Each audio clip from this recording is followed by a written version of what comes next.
When we look at the Gospel of John, we realise that the author has constructed it around a series of encounters.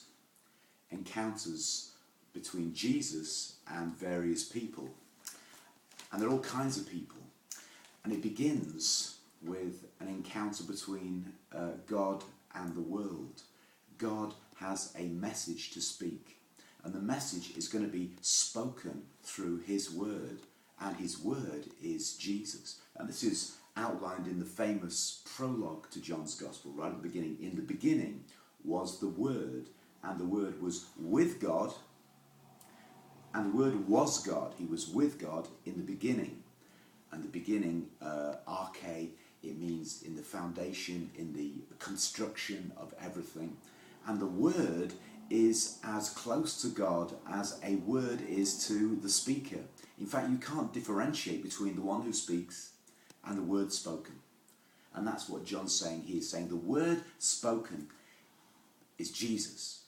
And of course, there's a whole library of books about what that word logos means. And it can mean discussion, it can mean rationality, reason. But in the most simplest analysis, it just means that which is spoken. So God is beginning to converse. It tells you that what God is doing is always relational. Because if you have a word, it presupposes a speaker, it presupposes a conversation, and it presupposes a hearer. And we're the hearers of the word. We're the ones to whom the word has been spoken. And then in the context of chapter 1, he's saying those who heard the word, those who responded, he gave them authority to become children of God, to come into relationship. And those he came into his own, and his own received him not. You have the free will to refuse to listen. And so here comes the first encounter, and the encounter is between God and the world, and it's spoken through Jesus Christ. And then he says these incredible words about the incarnation. He says, and the Word became flesh and dwelt among us. And the word dwelt means tabernacled, or it means stayed in tents for a while. It was a kind of a temporary residence among us.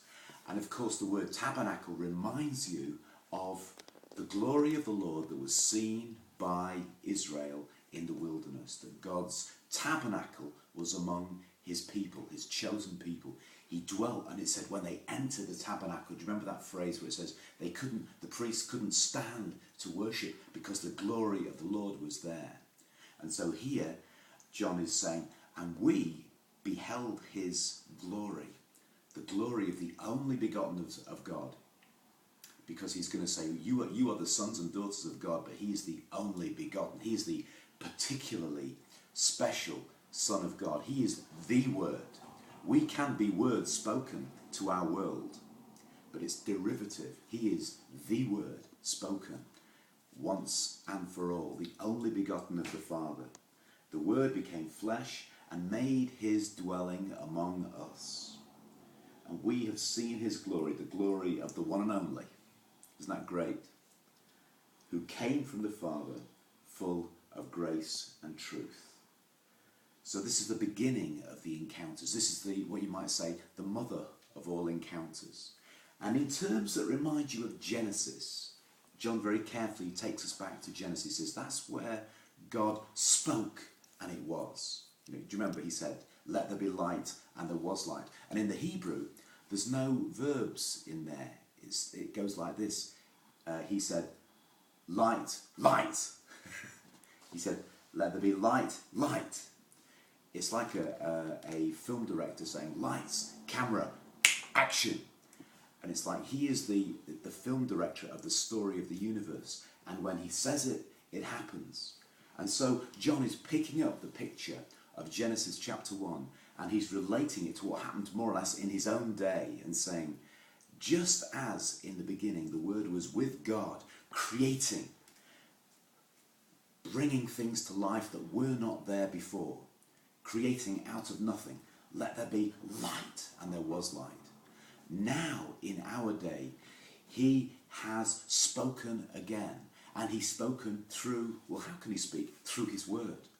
But this time, his word, which was creative and powerful and living and interventional, intervening in what was chaos. In our day, he has spoken and the word has become flesh. And because it was flesh, it dwelt among us and it became a he. And we have seen him. We have seen him who is creator. We have seen him who is glory itself, who is with God, who is God. And all those things are claimed in the first few verses of John's Gospel. Isn't it incredible? Isn't it glorious? Doesn't it make you want to dance or at least sing? And this is what John is saying. He said, you're saying, God is encountering you. Now something happens when you have an encounter. If you have an encounter with a stranger, something happens. You can go on your way as if, and it makes no effect of you, or you can enter into the beginning of a relationship. And I believe that John's Gospel is constructed around relationships, encounters, because God is wanting to come into relationship with us. And so all the encounters that follow remind you of that, because every encounter that you experience changes you. It changes you. And you have to decide how to receive the Christ who is coming into encounter with you. But if you enter in faith, you will not be the same again. You can't. Because God is relational. And God desires relationship with us. Amen. God bless you.